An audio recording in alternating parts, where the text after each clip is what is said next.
Hi, I'm Three Gnomes, a solo indie game developer, and I'm currently working on a project called Toby's Topsy Tale. In this cute 3D platformer, you explore magical worlds and slowly realize that you're actually in a psychological horror game. So it's a weird mix of this feeling that you had when playing Super Mario 64 or games like that, and the feeling you get when you're playing The Evil Within, for example. With any luck, it will stir up a lot of weird emotions in you, and that's kind of the goal. You might notice my voice, but I am feeling a little under the weather. I'm also going to blame this on the reason that every time in this video that I use the term occlusion culling, I accidentally refer to it as ambient occlusion. So anyway, over the past few months, you've seen me make multiple levels, you've seen me make all these fun little characters, and I'm finally starting to get to the point where I'm making horror elements. The scary stuff, the secret stuff that you're really not supposed to see yet, but I'll give you little glimpses here and there. I can't just stop making these devlogs after all, so I gotta show you something. And it has been a while since my last devlog, but part of that's because I'm trying to decide how much I can show you.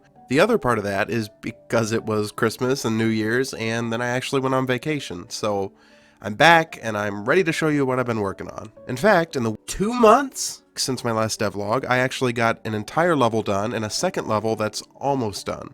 So let's get into it. The first one is the oven level, a dark red, hellish box that feels like you're in the ruins of a cathedral of lava and pain and suffering. And even more suffering because it was really laggy trying to record the footage for this. So I set up ambient occlusion and it was still a little laggy, but the game itself shows me that it's running at over 100 frames per second and I'm not noticing any lag, so it's just a recording issue. That being said, I'm sorry. So to enter the oven level, obviously you jump into the oven.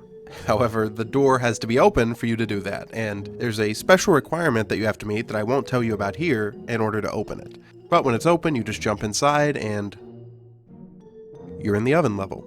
So first up, I started playing around with the lava. I made it move slightly up and down. I made the objects in it move around as if they're floating in the liquid. And I also made all these particles that just kind of float off of the surface. This is meant to simulate the effect that incredible heat has. And why am I explaining? I'm making lava. You think you can just slap a lava texture in, but for everything like this, there are so many little things that go on top of it, and it's those tiny details that really come together to make a scene. Okay, so I'd made the environment, but your character wasn't just going to lay on a platform in the middle of a lake of lava forever, so I had to give him something to do. So first of all, let's give him a choice to make. Should he save someone? And you'll have to play the game yourself to make that decision. I'm not going to show you what happens. However, I am going to show you the main enemy in this level, the gingerbread demons. Like pretty much everything I make, it comes from a sketch. This is one of the OG sketches from when I first started making this game. And then when I finish that up, you add texturing, and a little trick I've learned, because Substance has gone up quite a bit in price since it was bought by Adobe, is find the best ways that you can to reuse materials. I mean, if you look at old Nintendo 64 games, they would have just an atlas with almost all the textures for an area, and just use the UV mapping to make them fit where they need to.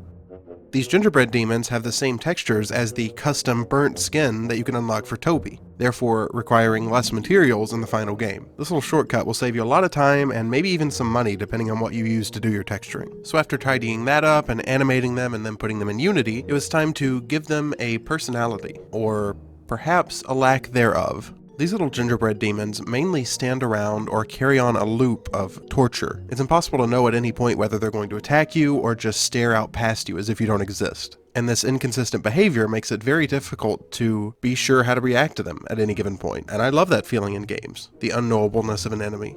And you're gonna have to wait till you can actually play the game to see any more of this level because I don't want to spoil too much, but let me show you what the boss looks like.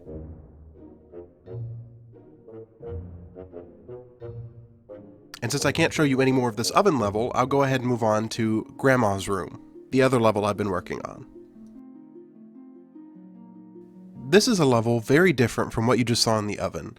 It's larger, it's wider, it's got a lot to explore and see. Everything is made out of yarn and other soft, comfortable materials. There's even some things that are made completely out of crayon drawings, as well as having a few different fun faces to interact with. And in this level, you'll be tasked with finding pieces to make a sandwich for your picnic with Grandma. So first things first, I need to get rid of the lag. I do this pretty much every time I start a level now, ambient occlusion. I think it looks so cool every time seeing how much the game really can get rid of to keep your game running smoothly. Make sure you set that up as soon as you start game developing in Unity. Next up, I've got this bridge here that goes over this empty riverbed and lake, so I need to make water to go in that. So I decided to go with a quilted blue texture, and I need to make it move so that it looks like it's flowing downriver. And then also, because it goes to an end and goes down, I've got to create a waterfall effect as well. I think this ended up looking pretty well and very stylized for what this level is. Let me know what you think. Sometimes you just have to get creative and think outside the box when you're trying to make a kind of weird themed level like this. To make everything feel really good and cohesive, this should also extend to even the prefabs that you'd made to use throughout the game. For instance, I could have just taken this gold coin and put it in the level, but I decided to make a second material that looks more fabric-y to fit the theme of the level. And speaking of cohesion, there's also a skin that you can unlock for Toby that's made of fabric to fit this level. And hopefully, when you have all these little details adding up, it creates a real sense of immersion in this kind of weird setting that you create. And at this point, I get to do one of my favorite things in game development again and make a little friend who you can kill. So meet the ducks. One of the things you need to get in this level in order to make a sandwich for your picnic is bread. And where are you going to find bread in a park? The ducks. Ducks like bread. Kill them, get the bread. And I also tried something new with these that I thought was fun. I gave them a little exclamation mark above their heads when they notice you and they make a little sound. And then they just walk forward to check you out. Let me know what you think of that. These ducks aren't inherently hostile to you, although they can damage you if you hit them. And then I also added some variety to the ducks so they don't all look identical. And there you go. A bunch of little friends to kill.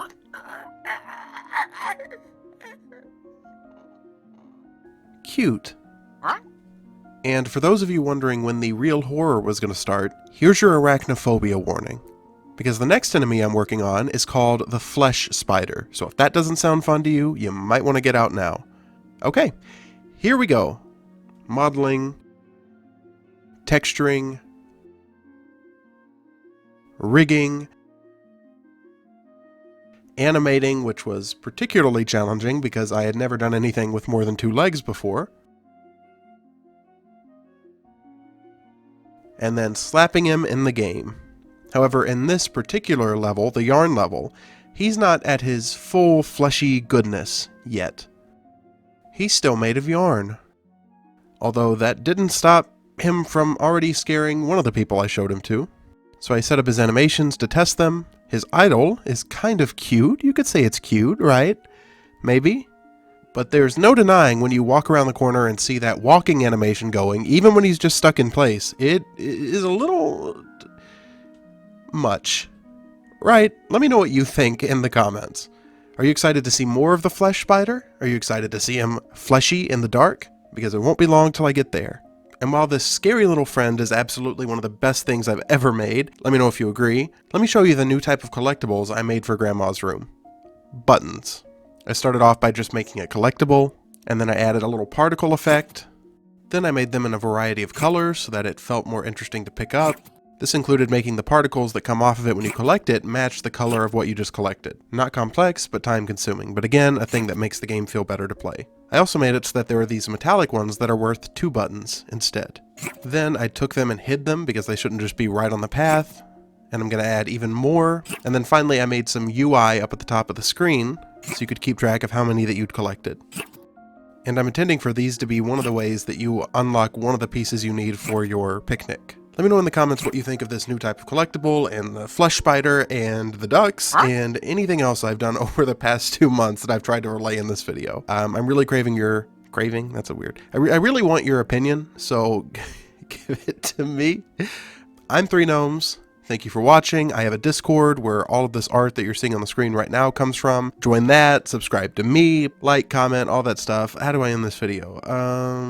What do I have? I got a Mr. Pibb Extra here. Did you know that Pibb Extra is called artificially flavored spicy cherry soda? Pibb Extra is spicy cherry. The flavor of Pibb Extra is spicy cherry. Huh. This is actually one of my better outros. You actually learned something this time. All right. Bye.